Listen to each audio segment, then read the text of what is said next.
ಕರ್ನಾಟಕ ಶಾಲಾ ಪರೀಕ್ಷೆ ಮತ್ತು ಮೌಲ್ಯ ನಿರ್ಣಯ ಮಂಡಳಿ 2024-25 SSLC मादरी प्रश्न पत्रिके 1 कन्नड़ा जबान दानी दौड़ मॉडल सवाली पर्चे का हल बजरिए आसान उर्दू जबान में हिस्सा दुवम सवालात 27 ता आखिर तक। क्वेश्चन नंबर 6 ಕೆಳಗಿನ ವಾಕ್ಯದಲ್ಲಿರುವ अलंकारವನ್ನು ಸರಿಸಿ लक्षण बरेदो समन्वयಗೊಳಿಸಿ 3 मार्क्स के लिए आएगा। तो अभी से इसमें अलंकार के नाम लिखना है, फिर उसके खसूसियात लक्षण, फिर उसके बाद में समन्वय करना है। इसके लिए एक मार्क्स डिस्ट्रीब्यूशन हुआ रहता है। तो आपको पता है कि हमारे यहाँ सिर्फ रूपक और उपमा अलंकार ज़्यादा पूछा जाता है। तो देखिए 27 बालक पुट्टಯ್ಯ मरी कोगिलियंते आडुत्तिದ್ದ, ये हमारा आरसी है।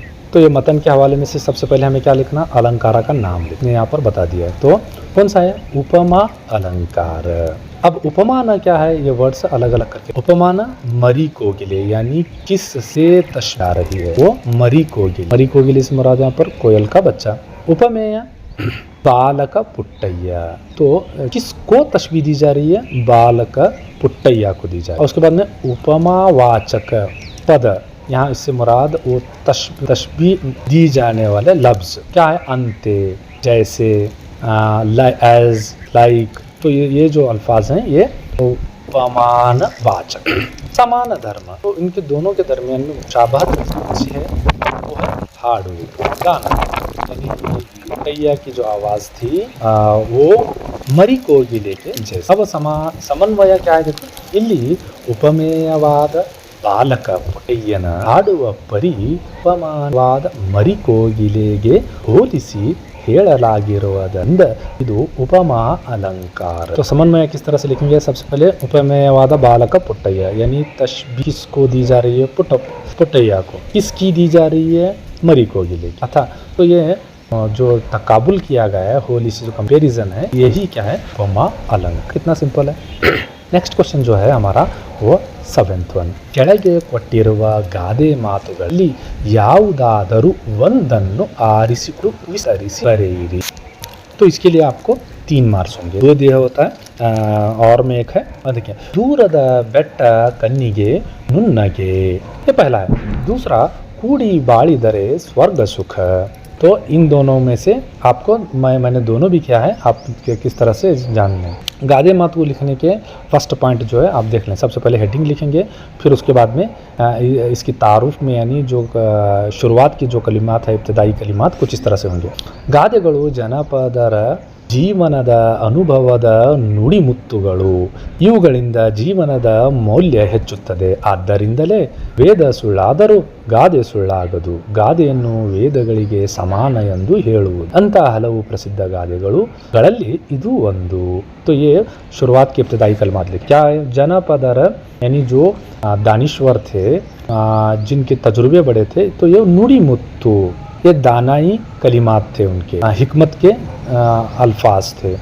ಜೀವನದ ಮೌಲ್ಯವನ್ನು ಹೆಚ್ಚುತ್ತದೆ, तो इससे हमारी ज़िंदगी के मयार और तरीक़ेकार में इजाफा होगा। आದ್ದರಿಂದಲೇ वेद सुಳ್ಳಾದರೂ, एक पक्ष में ये वेद झूठे हो सकते हैं लेकिन गादे कभी झूठे नहीं हो। तो ऐसे ही कई प्रसिद्ध मशहूर गादियों में से एक है। तो इस तरह ये शुरुआती कलिमात को आपको 1 मार्क्स मिले। अब नेक्स्ट है इसका एक्सप्लेनेशन, विवरण है किस तरह से। ಬೆಟ್ಟವನ್ನು ದೂರದಿಂದ ನೋಡಿದಾಗ ಎತ್ತರವಾದ ಮರಗಳು, ಹಸಿರು ತಪ್ಪಲುಗಳು ಕಣ್ಣಿಗೆ ತಂಪನ್ನು ಎರೆಯುತ್ತದೆ। जैसे भी हमने ये बेट्टದ दूर, जैसे हम दूर से देखते हैं तो हमें कैसा लगता है, अब आँखों के लिए खुशनुमा खुश असलूब नज़र आता है, ठंडक महसूस होती है। अदे हत्तिरदिंद ನೋಡಿದಾಗ, अगर उसी तरह हम उसको नज़दीक से वहाँ जाकर देखेंगे तो ಬೆಟ್ಟದ ತುಂಬೆಲ್ಲ कल्लू मुल्लुಗಳಿಂದ, तो पूरे पहाड़ में वो क्या हुआ है, पत्थर हैं, कल्लू ಮುಳ್ಳುಗಳು, ಕಾಟೆ, ಖಾರ್। ಅದೇ ರೀತಿ ಸಂಬಂಧ ದೂರಿಂದ ಚೆನ್ನಾಗಿದ್ದು ನೋಡುವವರಿಗೆ ಆಗಿದ್ದಾರೆಂದು ಅನಿಸುತ್ತದೆ। उसी तरह अगर हमें शख्स के साथ में हमारा रिश्ता जोड़ना है तो दूर से देखने के साथ कैसा लगता है कि एकदम सुपर है, एकदम भारी है, ಚೆನ್ನಾಗಿದ್ದಾರೆ। लेकिन जैसे ही हम उनके साथ में सफ़र करते हैं या तो रिश्ता बढ़ाते हैं तो हमें नज़र आता है दुर्गुणಗಳು, अनेक दोषಗಳು ಕಾಣಿಸುತ್ತೆ। जैसे ही उनसे हम करीब हो जाएंगे तो क्या होगा, उनके जो बद अखलाकियाँ हैं, दुर्गुना ಬದಖಲಾಕಿ ಅನೇಕ ದೋಷಗಳು बहुत सारी कमियां नजर आते हैं ಆದ್ದರಿಂದ ಹತ್ತಿರದಿಂದಲೇ ಶುಭವಾಗಿ ಬಿಸಿ ಸಂಬಂಧವನ್ನು ಬೆಳೆಸಿಕೊಳ್ಳಬೇಕೆಂದು ಈ ಗಾದೆ सूचित। तो इसका मैसेज क्या है हमें किसी भी शख्स के साथ में कोई रिश्ता जोड़ रहे हैं तो सूक्ष्मವಾಗಿ बहुत ही दकीके नजर के हसास नजर के साथ में होंगे उनका मुआयना करें, हम ऑब्जर्वेशन करें, फिर उसके बाद में दूसरा है यहाँ पर ಕೂಡಿ ಬಾಳಿದರೆ स्वर्ग ये एक हमारा गादे मात हेडिंग है। फिर देखो जैसे ऊपर हमने लास्ट टाइम में लिखा था वही सारे चीज लिख रहे ಗಾದೆಗಳು ವೇದಗಳಿಗೆ ಸಮಾನ ಗಾದೆಗಳು ಹಿರಿಯರ ಅನುಭವದ ಮಾತುಗಳು ये एक तजुर्बे की बुनियाद पर इनका तरतीब दिया। ಇದು ಒಂದು ಜನಪ್ರಿಯ ಗಾದೆ ಮಾತಾಗಿದೆ। ये एक बहुत ही मशहूर और लोगों में मकबूल एक कहावत है। गादेಗಳು से मुराद यहाँ पर कहावतें हैं, हमारे जो दाना बुजुर्गों के बातें हिकमत के बातें ನಾವು ಯಾವಾಗಲೂ ಅನ್ಯೋನ್ಯತೆಯಿಂದ ಹಾಗೂ ಒಗ್ಗಟ್ಟಿನಿಂದ ಬದುಕಬೇಕು ಎಂಬುದನ್ನು ತಿಳಿಸುತ್ತದೆ। तो ये गादे मात का मतलब क्या है कि हमें हमेशा ही हमें एक दूसरे में बहुत ही बाहमी तौर पर इकट्ठा होकर जिंदगी बसर करना है। ಕೂಡಿ ಬಾಳಿದರೆ ಸ್ವರ್ಗ ಸುಖ ಎನ್ನುತ್ತಾರೆ ಹಿರಿಯರು। अब हम मिलजुल कर यानी एक जहती के साथ में हम रहेंगे तो हमारी जिंदगी बड़े खूबसूरत रहेंगे। ಹೌದು, ಕೂಡಿ ಬಾಳುವುದು ಪ್ರೀತಿ, ಕಾಳಜಿ, ಭದ್ರತೆ ಯಾವುದರಲ್ಲಿಯೂ ಸಿಗುವುದಿಲ್ಲ। सुख कुटुंब तमाज़ अगर हम मिलजुल कर न जिएंगे तो हमें मोहब्बत और फ़िक्रमंदी यानी काळजी और भद्रते यानी एतमाद ये सारी चीज़ें हमें मुयस्सर नहीं होती। अब ಕುಟುಂಬದ ಸದಸ್ಯರ ನಡುವೆ ಅನ್ಯೋನ್ಯವಾದ ಬಾಂಧವ್ಯವನ್ನು ಹೊಂದಿರುತ್ತೇವೆ, ಜೊತೆಗೆ ಇದು ತಲೆಮಾರಿನ ಕಾಲ ತಪ್ಪದೆ ಮುಂದೆ ಸಾಗುತ್ತದೆ। ಕುಟುಂಬದ ಹಿರಿಯರು ಅಂದರೆ ನಮ್ಮ ಪೋಷಕರು ನಮ್ಮ ತಮ್ಮ ಕುಟುಂಬದ ಬಾಂಧವ್ಯವನ್ನು ಕಾಪಾಡುವ ಮತ್ತು ಪ್ರೋತ್ಸಾಹ ಜವಾಬ್ದಾರಿಯನ್ನು ಹೊಂದಿರುತ್ತಾರೆ, ಇದನ್ನು ಅವರು ಸಮರ್ಥವಾಗಿ ನಿಭಾಯಿಸುತ್ತಾರೆ। तो इसीलिए हमारे जो घर के बड़े हैं उनकी हमें उनकी बातों को मानना चाहिए, वही आगे बढ़ाते हैं और ख़ानदान को तहफ़्फ़ुज़ मुहैया करते हैं। अब देखिए विशाल अर्थದಲ್ಲಿ एक बहुत बड़े मानी में कहा जाए तो ಸಮಾಜದಲ್ಲಿ ಯಾವ ಭೇದ ಭಾವವಿಲ್ಲದೆ ಸರ್ವರು ಸಹಕಾರ ಭಾವನೆಯಿಂದ ಒಂದಾಗಿ ಬಾಳಬೇಕು, इधे गांधी जी और कंड राम राज्य द कनस। तो हमें एक बहुत ही वसी मानी में कहा जाए तो हमें क्या करें, भेद भाव यानी तफरीक बिला तफरीक सर्वरु सभी मिलाकर सहकार भावने बाहमी ताउन, इस तरह से हमें जिंदगी बसर करना, यही गांधी जी का राम राज्य। नेक्स्ट क्वेश्चन नंबर देखिए 8 नंबर का क्वेश्चन, ಕೆಳಗಿನ ವಾಕ್ಯ ಅಥವಾ ಹೇಳಿಕೆಗಳಿಗೆ ಧರ್ಮ ಮತ್ತು स्वावरस्यಗಳನ್ನು बरेरी। ये जैसे कि आरसी जैसा है, अंग्रेजी में भी 5 है, उर्दू में भी 5 है, कन्नड़ा में भी 5 होंगे। 3 मार्क्स होंगे, 15 मार्क्स तो 29। ಅವರು ಯಾರಿಗೂ ಮೋಸ ವಂಚನೆ ಮಾಡುವವರಲ್ಲ। तो इस ये किस तरह से हम हल करेंगे, सबसे पहले ये देखेंगे कि आय के इंतखाब कहाँ से हुआ है। ವಾಕ್ಯವನ್ನು ಶ್ರೀ ಪಂಡಿತಾರಾಧ್ಯ ಶಿವಾಚಾರ್ಯ ಸ್ವಾಮಿಗಳು ಬರೆದಿರುವ ವ್ಯಕ್ತಿತ್ವ ಎಂಬ ಕೃತಿಯಿಂದ ಆಯ್ದು ಅಸಿ ಮಸಿ कृषि ಎಂಬ गद्य भागದಿಂದ आरिಸಲಾಗಿದೆ। सबसे पहले ये जो शुरुआती कलिमात इस तरह लिखेंगे, ये शायर कौन है और इस दीवान कौन सा है यानी अहम किताब कौन सा है, उस किताब में से कौन सा सबक है। यहाँ पर जो शायर है पंडित शिव आराध्य शिवाचार्य, फिर जो किताब है उसका नाम है व्यक्तित्व, वो जो सबक है असी यानी तलवार, मसी यानी शाही, कृषि यानी ज़राअत। ಈ ವಾಕ್ಯವನ್ನು ಲೇಖಕರು ಕೃಷಿಕರ ಮುಗ್ಧತೆಯನ್ನು ಎತ್ತಿ ಹಿಡಿದಿದ್ದಾರೆ। यहाँ पर संदर्भ क्या है देखिए, तो इस जुमले में लेखकरू यानी जो शायर अदीब है उसने कृषिकर मुग्धते यानी किसानों की, काश्तकार करने वालों की, रैयतों की एक मासूमियत को दर्शाता है, को आया करता है। कड़पे बीज सिक्करू उत्तमवाद ಬೆಳೆಯನ್ನು ಬೆಳೆಯುತ್ತಾರೆ। उनको ठगने वाले बहुत है मार्केट में, तो बीज भी क्या है बहुत ही कम ज़र्फ या तो कम मयार के बीज मुहैया करते हैं, फिर भी वो ಸರಿಯಾದ ಬೆಳೆಯನ್ನು ಮಳೆ ಬಾರದಿದ್ದರೂ ನೀರನ್ನು ಸಂಗ್ರಹಿಸಿ ಭೂಮಿಯನ್ನು ಉಳುಮೆ ಮಾಡುತ್ತಾರೆ। फिर अगर बारिश में कुछ कोताही वगैरह हो तो वो अपनी ही जमीन क्या करें, ನೀರನ್ನು ಸಂಗ್ರಹಿಸಿ से मुराद यहाँ पर ನೀರನ್ನು संग्रहिಸಿ पानी को इकट्ठा करना। ಉಳುಮೆ ಮಾಡುತ್ತಾರೆ, ಉಳುಮೆ कर बोले तो हल चलाना, काश्तकारी करना, जमीन की देखभाल करना। ಆದರೆ ಇವರು ಎಲ್ಲರಿಂದಲೂ ಮೋಸ ಹೋಗುತ್ತಾರೆ, इतना सब कुछ करने के बावजूद भी है क्योंकि मासूम भी होते हैं और जाहिल भी होते हैं, ವಂಚನೆಗೆ ಒಳಗಾಗುತ್ತಾರೆ और उसी तरह क्या है ये धोखाधड़ी का शिकार भी बन। इस मौके पर ಈ ಸಂದರ್ಭದಲ್ಲಿ ಹೇಳಿದ್ದಾರೆ, देखिए कितना सिंपल है। नेक्स्ट अपन देखेंगे 30, ಹಕ್ಕಿಗಳಿಗೆ ಬರೀತ ಅಲಂಕಾರ ಪ್ರಜ್ಞೆ ಇದೆ।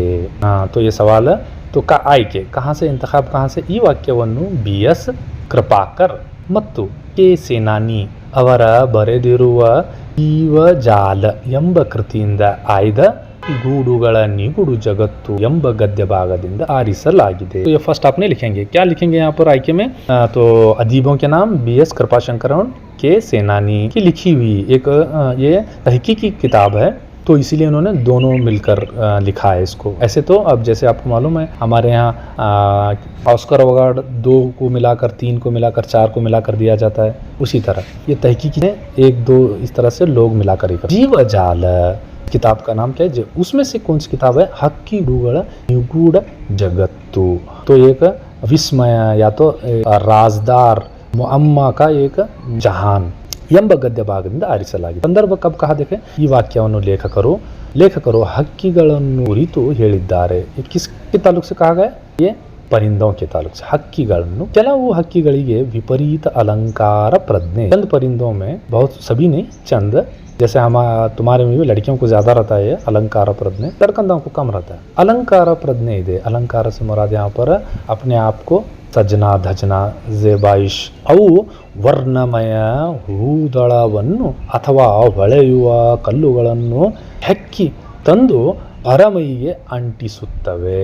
तो उसमें से बहुत से ऐसे हैं कि बहुत से कलर्स फूलें या तो पत्थर कलर के पत्थर लाकर उसे अपने जिस्म पर मलते हैं, अंटिसुत्तवे उसे चिपकाते हैं। ಕೆಲವು ಹದ್ದುಗಳಂತೂ ಬಣ್ಣದ ಗಾಜಿನ ಚೂರು, ಬಟ್ಟೆಯ ಚಿಂದಿ ಮುಂತಾದವುಗಳನ್ನು ರೂಢಿಗೆ ತಂದು ಅಲಂಕರಿಸುತ್ತವೆ। और भी चंद हद्दू से मुराद यहाँ पर गिद्ध है, टील। ये क्या करते हैं? गाजिना चूरू, ग्लास के टुकड़े और चिंदे बट्टियां जो कलर जो गिरे होते हैं उनको लाकर गूढ़िगे यानी नेस्ट, उनका जो घोंसला, गूढ़िगे मतलब परिंदों का घोंसला।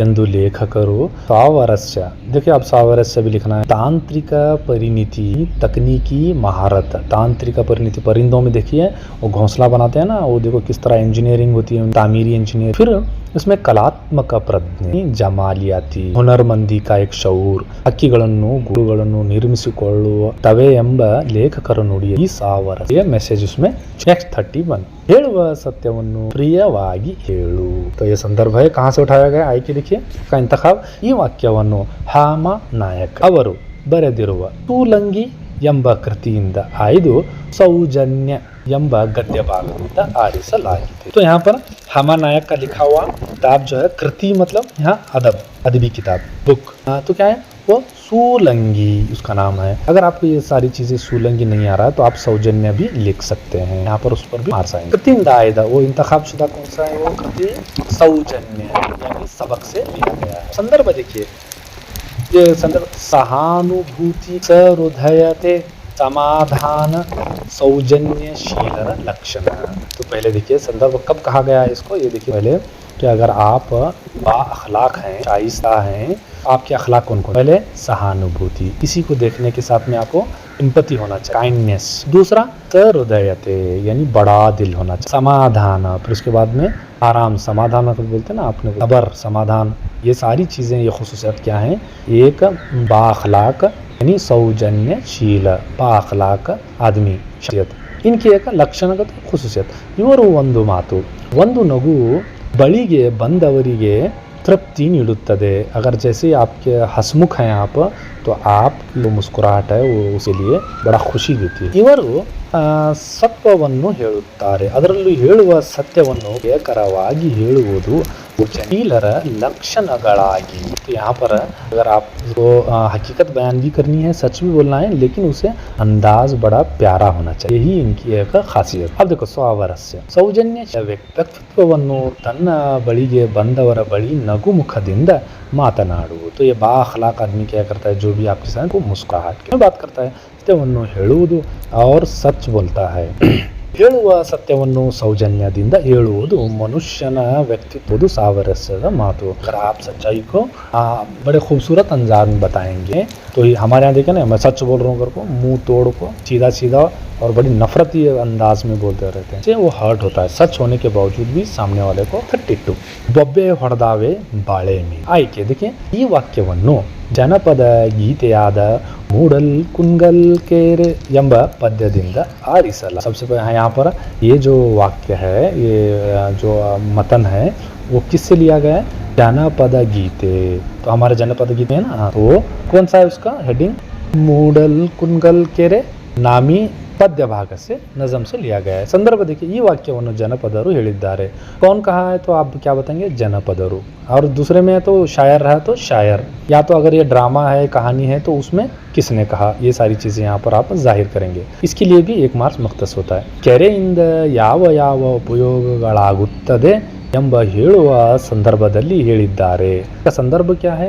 इसका मतन यह है कि हमें इस मूडल कुंगल केरे से जो कुछ भी हमारा फायदे, उपयोगಗಳು, तफादा, फायदे क्या क्या है, इसके ताल्लुक से उसने बताया है। यहाँ पर ಕೆರೆಯಲ್ಲಿ ಹಾಕೋಕೊಂದು ಹಾರಕ್ಕೊಂದು ಹಾರುವುದಕ್ಕೆ ಹಾಯಿಸುವುದಕ್ಕೆ ಬಳಸುವ ಕೋಲನ್ನು ನೂಕುವುದಕ್ಕೆ ಇನ್ನೊಂದು ಕೋಲನ್ನು ಮತ್ತು ಬಾಳೆಹಣ್ಣು ಗಾತ್ರದ ಮೀನುಗಳು ಬೊಬ್ಬೆ ಹಾಕುತ್ತೆ ಎಂದು ಅದರ ಸಂತೋಷದಿಂದ ಕೂಗಿಕೊಳ್ಳುತ್ತೆಂದು ಹೇಳಿದ್ದಾರೆ। यहाँ पर वो पतवारी जो है, पतवार अपने हाको को मूर गोलू जो पतवार है उसका इस्तेमाल करने के बाद में यहाँ की जो मछलियाँ हैं वो बाले मीनों आप खाए होंगे, ये ज़्यादा फीके होते हैं, ज़रा नमक ज़्यादा डालना पड़ता है इनको और चिकनाहट ज़्यादा होती है। ಸಾವರಸ್ಯ ಇಲ್ಲಿ ಕೃಷಿಕರ ಉಪಕಸಬುಗಳ ಬಗ್ಗೆ ಹಾಗೂ ಕೆರೆಯ ಬಗ್ಗೆ ವರ್ಣಿಸುವ ಸಾವರಸ್ಯ ಮತ್ತು ಇಲ್ಲಿ ವ್ಯಕ್ತವಾಗಿದೆ। कृषिकर उपकसबु ज़रात के साथ में जो अलाइड एक्टिविटीज़ है ना हमारे ज़रात के साथ ज़ेली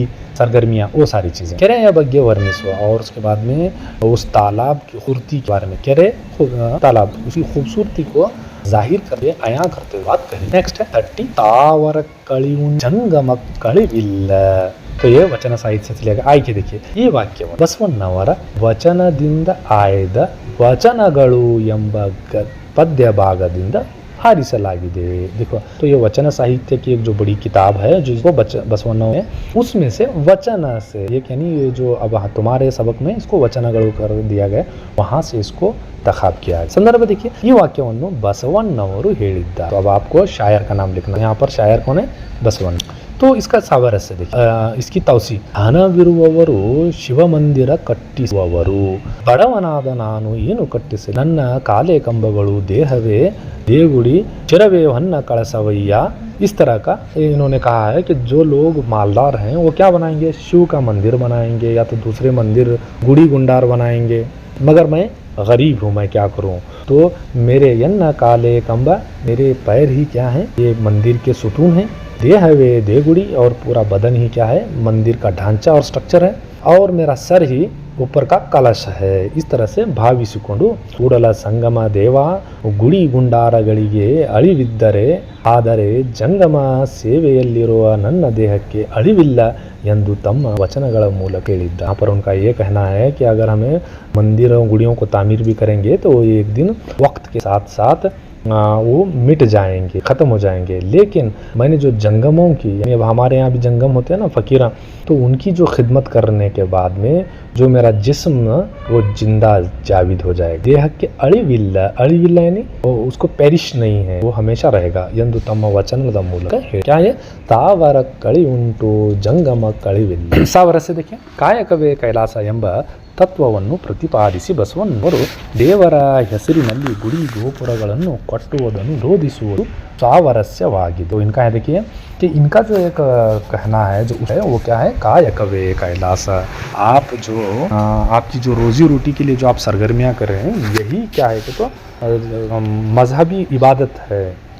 और दूसरा, इन्होंने जो गुड़ी गुंडार जो बनाए उसकी मुखालिफत की है, मुखालिफत में वचन को पढ़ा है, यही इसका साव। नेक्स्ट हम देखेंगे क्वेश्चन नंबर 9। ಕೆಳಗಿನ ಪದ್ಯ ಭಾಗವನ್ನು ಪೂರ್ಣಗೊಳಿಸಿ बरेरी। 4 मार्क्स के लिए आपको होगा, तो इसमें 2 देंगे, एक ऑप्शन भी आएगा, तो आपको जो आसानी होगा आप याद कर। यहाँ पर ये किताब में इतना ही देगा, केसरळिದ್ದು, और उसके बाद में सार्थकತೆಗೆ डैश डैश दे दिया, बाकी का आपको अपनी याददाश्त से मेमोराइजेशन लिखना होगा। यहाँ पर देखिए, ಕೆಸರಳಿದ್ದರೂ ಮೇಲೆ ಬಾಂದಳವ ನೋಡಿ ಮಿಸುಪರ ರವಿ ಕಿರಣಗಳ ಸಿರಿಗೆ ಮೆರೆದಾಡಿ ಮಸಗುವೆಂಬುವ ಜಂತಂತೆ ದೈವದಾಳ್ವೆಸಕೆ ಬಸಮಾಗು बंद मनुजತೆಯ सार्थकತೆಗೆ। तो ये पहला हो गया। तो अब दूसरा उसमें ये दिया है, उसी में से यानी जो गोपाल कृष्ण का जो है नज़म गुरी है, उसी का नेक्स्ट आखिरी स्टांजा में से है ಆ, ಒಂದು ಬಾಣಕ್ಕೆ ಗುರಿಯು ಹಲವು ಇರುವುದುಂಟೆ, ಒಂದು ದೇಹದ ಆತ್ಮದೊಳೆರಡು ಇರುವುದುಂಟೆ, ಒಂದು ಜೀವನಕ್ಕೇಕೆ ಹಲವು ಸಾಧ್ಯಗಳು, ಒಂದೇ ಹೆಗ್ಗುರಿಗೆ ಹೋರಾಡು ಹಗಲಿರುವೆ. आपके लिए 4 मार्क्स होंगे. अब नेक्स्ट एक हम देखेंगे question number Roman question number 10. ಈ ಕೆಳಗಿನ ಪ್ರಶ್ನೆಗೆ 8 ಅಥವಾ 10 ವಾಕ್ಯಗಳಲ್ಲಿ ಉತ್ತರಿಸಿ. तो कंप्लीट आपके जो है यहाँ पर जुमलाबंदी 10 मार्क्स 10 से ज़्यादा हो और 4 मार्क्स का. देखो पहला है तो यहाँ पर 35. ಸದ್ದು ಮಾಡದಿರು ಕವಿತೆಯ ನೀಡಿರುವ ಸಂದೇಶಗಳೇನು, ನೀವು ಮೆಚ್ಚುವ अंशಗಳೊಂದಿಗೆ ವಿವರಿಸಿ. तो ये सवाल पूछने वाला क्या कहते हैं, सद्द ಮಾಡಿದಿರು इसके कविते नीरुआ संदेशಗಳು के कौन कौन से अहम पैगाम है, मैसेजेस हैं, उसको लिखना है आपको. वो घुमा फिरा कर पूछता है, लेकिन जब आपको संदेशಗಳು आ जाए या तो उसकी समरी आ जाए तो आप यही जवाब लिखेंगे. समरी में थोड़ा सा ज़्यादा आगे की पूरी लिखेंगे. तो चलिए शुरू करते हैं जवाब. आडंबर प्रदर्शन ಇವುಗಳಿಗೆ जन मन ಸೋಲುವುದು सामान्य. आडंबर प्रदर्शन, आडंबर से मुराद यहाँ पर एक्स्ट्रा विज्ञानजा बोलते हैं ना, धूमधाम खर्चा करने का, और प्रदर्शन दिखावा काम.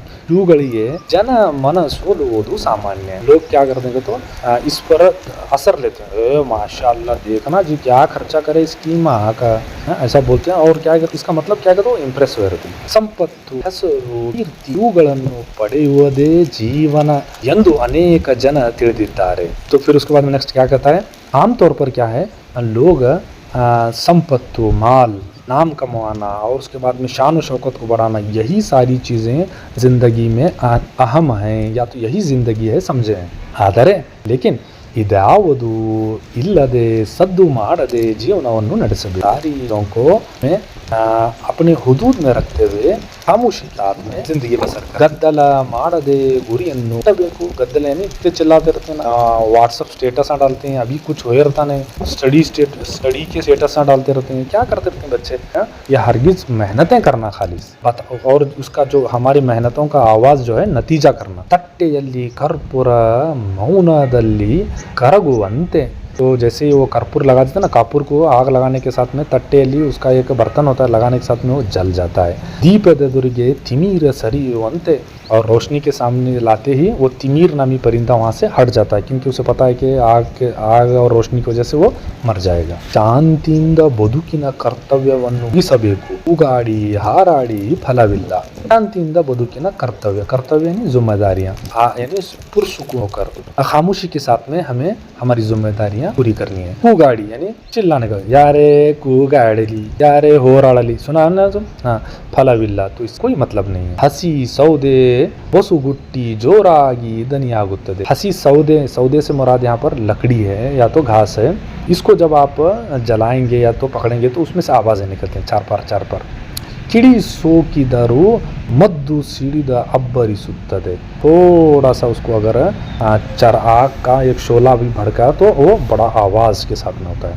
इंತಹ अब्बರದ जीवन नमगे बेड़ा. इस तरह की ये आवाज़ से भरी हुई शोरशुदा जिंदगी जरूरत में. रवि ಕಿರಣಕ್ಕೆ ಇಬ್ಬನಿ ಕರಗುವಂತೆ ಇಡುಕು ಮಿಡುಕುನ ತೊರೆದು ಮೌನದಿಂದ ನಮ್ಮ ಕರ್ತವ್ಯವನ್ನು ಮಾಡುತ್ತಾ ಜೀವನ ಸಾಗಿಸಬೇಕೆಂದು ಕವಿ ಹೇಳಿದ್ದಾರೆ. रवि किरण यानी सूरज की सुबह की रोशनी. इब्बनी करगुवंते से मुराद यहाँ पर इब्बनी से मुराद ड्यूज हैं हमारे, वो के कोहरा शबनम जिसे कहते हैं ना वो.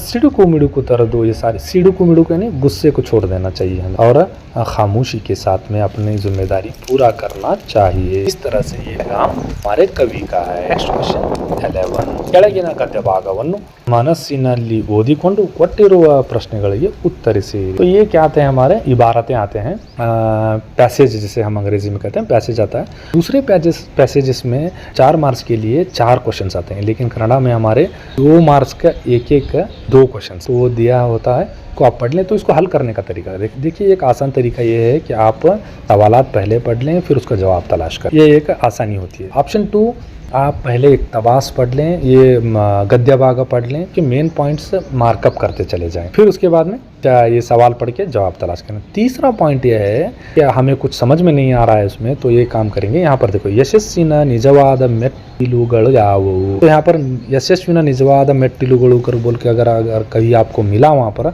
उसके सामने का एक लाइन है, पीछे के 2 लाइन, ये इस तरह से आप एक 4 लाइन, उसके सामने के 2 पीछे के 2 या 3 लाइन लिखो, आप आराम से आपको 2 मार्क्स मिल गए। इसी तरह 4 मार्क्स भी मिले। जैसे ಶ್ರದ್ಧೆ ಉಳ್ಳವರಿಗೆ ಜ್ಞಾನ ಹೇಗೆ ಲಭಿಸಿತು, ಶ್ರದ್ಧೆ ಉಳ್ಳವರಿಗೆ ज्ञान, ये वर्ड तलाश करना है। कहाँ है उसके पहले के 2 आखिर के 2, आराम से पैसेज आपके हवाले, 4 marks pocket. Question number Roman question number 12, ಕೆಳಗಿನ ಯಾವುದಾದರೂ ಒಂದು ವಿಷಯವನ್ನು ಕುರಿತು ಪ್ರಬಂಧ ಬರೆಯಿರಿ। देखो यहाँ एस्से राइटिंग मजमून नवेसी 4 मार्क्स के लिए होंगे, तो किस तरह से लिखना है, क्या लिखना है, थोड़ा सा देखेंगे। 37, वरदक्षिणे ಒಂದು सामाजिक पिಡುಗು, जहाजे क्या है, सामाजिक लानत है। कैसे आपको यहाँ पर बता देना है। ಪೀಠಿಕೆ, पहले हम उसका तारुफ करें, डेफिनेशन डालेंगे। या तो किसे कहते हैं, वरदक्षिणे ದೇಶದ ಬಹುದೊಡ್ಡ ಅನಿಷ್ಟ ಪದ್ಧತಿಯಾಗಿದೆ, तो ये हमारे मुल्क का सबसे बड़ा लानत है। पद्धति अनिष्ट यानी बहुत ही लानती। अब ये शगुन, बेशगुन, बुरा शगुन, ये क्या है बोले तो ಇಬ್ಬರು ವ್ಯಕ್ತಿಗಳ ನಡುವೆ ಸುಂದರವಾದ ಸಂಬಂಧವಾಗಿದೆ। अब शादी जो है 2 लोगों के दरमियान का एक खूबसूरत रिश्ता है। ಆದರೆ ವರದಕ್ಷಿಣೆ ಎಂಬುದು ಸಾಮಾಜಿಕ ಪಿಡುಗುನಿಂದ ಸಂಬಂಧಗಳ ನಡುವೆ ವೈಮನಸ್ಸುಗಳನ್ನು ಉಂಟಾಗುತ್ತದೆ। ये जहाज की वजह से तो क्या होगा, रिश्तेदारियां वैमनस्सु, दिलों में फूट या तो ವೈರತ್ವ, ವಿರೋಧಾಭ್ಯಾಸ, ಅಪೋಸಿಷನ್ तरह के जो फीलिंग्स पैदा होते हैं। ವರನ ಕಡೆಯಿಂದ ಬೇಡಿಕೆಗಳು ಜಾಸ್ತಿಯಾಗಿ ವಧುವಿನ ಕುಟುಂಬಕ್ಕೆ ಹೊರೆ ಹೆಚ್ಚಾಗುತ್ತದೆ, तो ऐसा लिखेंगे। तो वरना कಡೆಯಿಂದ, अब जो दूल्हे वाला जो है, उसके जो माँ बाप हैं, दूल्हा है खुद, ये डिमांड्स बढ़ते जा रहे हैं, तो इससे क्या हो रहा है, तो बोझ बढ़ते जा रहा लड़की वालों के। ಮದುವೆ ನಂತರ ಮಹಿಳೆ ತನ್ನ ಗಂಡನ ಮನೆಗೆ ಹೋಗುವಾಗ ವಾಹನ, ಸರಕು, ಆಸ್ತಿ, ಹಣ ಹಿಂದಿನ ಕಾಲದಲ್ಲಿ ರಾಜರು ಪ್ರೀತಿಯಿಂದ ಕೊಡುತ್ತಿದ್ದರು। पहले जमाने में ये सारे राजा, उन्हें बादशाह तो वाह, उन्हें राजा अपनी बाद में शहजादी को देने वाला है, लेकिन यही चीज क्या कहता हूँ आम लोगों में भी आ गई है। फिर उसके बाद में अब क्या है, वरदक्षिणೆಯಿಂದ ಹೆಣ್ಣು ಪ್ರತಿದಿನ ನೋವನ್ನು ಅನುಭವಿಸುತ್ತಿದ್ದಾಳೆ। तो ये पिಡುಗು जो है वो हरेसमेंट चालू है अभी भी। तू क्या लकैया, तुम्हारा बाबा क्या दे, चालू है। तो ತಂದೆ ಬಡ ತಂದೆಯು ಸಾಲವನ್ನು ಮಾಡಿ ವರದಕ್ಷಿಣೆ ನೀಡುತ್ತಿದ್ದಾರೆ। तो जो गरीब बाप है वो कर्जा करके भी इनको क्या कहते हैं वरदक्षिणे दे रहे, क्योंकि तो अपनी इनकी बेटी को तकलीफ दे रहे हैं ससुराल वाले। 1961ರಲ್ಲಿ ವರದಕ್ಷಿಣೆ ತೆಗೆದುಕೊಳ್ಳದಂತೆ ಕಾನೂನು ಸರ್ಕಾರ ಜಾರಿಗೆ ತಂದಿದೆ, ಆದರೂ ಇದು ಪ್ರಯೋಜನವಾಗಿಲ್ಲ। हमारे यहाँ जहेज का ममनू कानून है 1961 का, लेकिन वो अभी उसका कुछ भी फायदा नहीं हुआ है। अब उपसंहार लिखना, इस पर भी आपको 1 मार्क्स होगा। वरदक्षिणे ಒಂದು ಸಾಮಾಜಿಕ ಪಿಡುಗು ಆಗಿದೆ, ये एक समाज का लानत है, ಸಮಾಜದಿಂದ ತೆಗೆದುಹಾಕಬೇಕು। हमें सबसे पहले इसको निकाल बाहर करना है। ಇದಕ್ಕಾಗಿ ಹೆಣ್ಣು ಮಕ್ಕಳಿಗೆ ಶಿಕ್ಷಣವನ್ನು ಕಡ್ಡಾಯವಾಗಿ ನೀಡಬೇಕು। सबसे अहम चीज, हम लड़कियों को बरसरे रोजगार बनाने के लिए वो तालीम याफ्ता बनाना, पहले तालीम याफ्ता फिर बरसरे रोजगार, तब उसके बाद में उन्हें टेंशन लेते हैं, चल रहे भाड़ा तेरा क्या लगैया कति। 1961 में ವರದಕ್ಷಿಣೆ ನಿಷೇಧ ಕಾನೂನು ಕಟ್ಟುನಿಟ್ಟಾಗಿ ಜಾರಿ ಮಾಡಬೇಕು, सख्ती से अमल पैरा होना इस कानून पर। ಅದೇ ರೀತಿ ವರದಕ್ಷಿಣೆ ತೆಗೆದುಕೊಳ್ಳುವುದು ಮತ್ತು ಕೊಡುವುದನ್ನು प्रोत्साह ನೀಡಬಾರದು। हरगिज हम इसको प्रोत्साह नहीं देंगे, इसकी हिम्मत अफजाई नहीं करेंगे। अब हमारा लास्ट क्वेश्चन है क्वेश्चन नंबर 13 रोमन, ये लिखना चाह 13 रोमन क्वेश्चन लिखना, सब क्वेश्चन भी लिखना। ಕೆಳಗಿನ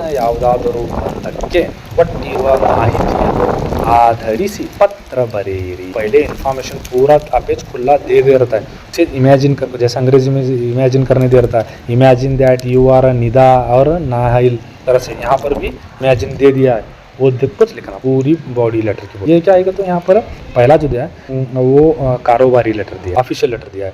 ನಿಮ್ಮನ್ನು ಧಾರವಾಡ ಜಿಲ್ಲೆಯ ನವಲಗುಂದದ सरकारी ಪ್ರೌಢಶಾಲೆಯ ವಿದ್ಯಾರ್ಥಿ राजू ಎಂದು भाविसिಕೊಂಡು, यानी इमेजिन आप अपने आप को क्या समझना, धारवाड़ जिले के नवलगुंद के गवर्नमेंट हाई स्कूल के राजू कर को अपने आप को तुम्हें तस्वर करना। सस्य श्यामल ಕಾರ್ಯಕ್ರಮಕ್ಕೆ ಸಸಿಗಳನ್ನು ಒದಗಿಸುವಂತೆ ಕೋರಿ ವಲಯ ಅರಣ್ಯಾಧಿಕಾರಿಗಳಿಗೆ ಒಂದು ಮನವಿ ಪತ್ರವನ್ನು ಬರೆಯಿರಿ। तो क्या पूछ रहा है वो, सस्य श्याम शजरकारी का ये प्रोग्राम है, इसका नाम दिया है सरकार ने सस्य श्यामल है। तो इसके वास्ते क्या होना, हमने प्लांट्स होना, जो शजरकारी के लिए छोटे छोटे पौधे होना।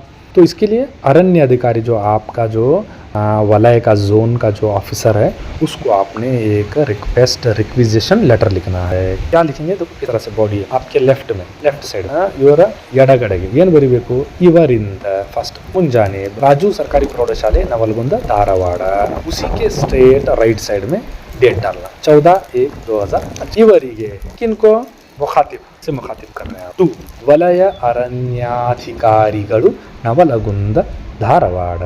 तो ये इसको कर रहे हैं मुखातिब से। अब अलकाब में से हुए सर सैल्यूटेशन है, रिस्पेक्ट का लफ्ज कौन सा है मान्य रे। विषय देखिए मजमून सस्य ಶ್ಯಾಮಲ ಕಾರ್ಯಕ್ರಮಕ್ಕೆ ಸಸಿಗಳನ್ನು ಒದಗಿಸುವಂತೆ ಕೋರಿ मनवी पत्र। ये सिंपल लिखना क्या है सस्य श्यामला हम कार्यक्रम कर रहे हैं स्कूल में तो इसके लिए आपको क्या कर रहे हैं हमारे लिए आप पौधे प्लांट्स मुहैया तो मनवी पत्र। अब ईमेल कंಡ यहाँ पर भी आप मान्यरे लिखे तो गलत नहीं मान्यरे ईमेल कंಡ ವಿಷಯಕ್ಕೆ ಸಂಬಂಧಿಸಿದಂತೆ ನವಲಗುಂದ ಸರ್ಕಾರಿ ಪ್ರೌಢಶಾಲೆಯ ವಿದ್ಯಾರ್ಥಿಯಾದ ನಾನು ರಾಜು मैं स्कूल का बच्चा राजू क्या कर रहा हूँ आपसे रिक्वेस्ट कर रहा हूँ ವಿನಂತಿಸಿಕೊಳ್ಳುವುದೇನೆಂದರೆ ನಮ್ಮ ಶಾಲೆಯಲ್ಲಿ ಇಂದು ದಿನಾಂಕ यानी 16/1/2025 आने का तवा 2005 है आप 2 और 5 लगा लो ರಂದು सस्य श्यामल कार्यक्रमವನ್ನು आयोजिಸಲಾಗಿದೆ। तो ये प्रोग्राम क्या है शजरकारी का प्रोग्राम हमारा तय पाया है।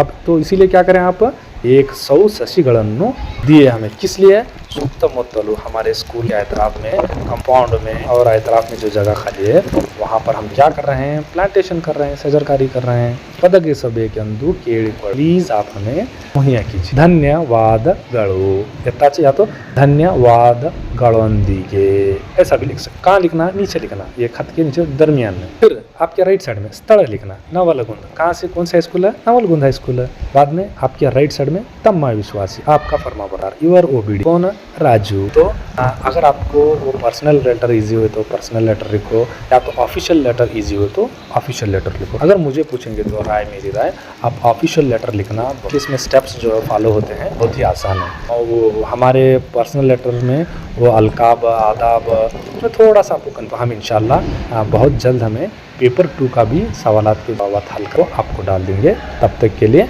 अल्लाह हाफ़िज़।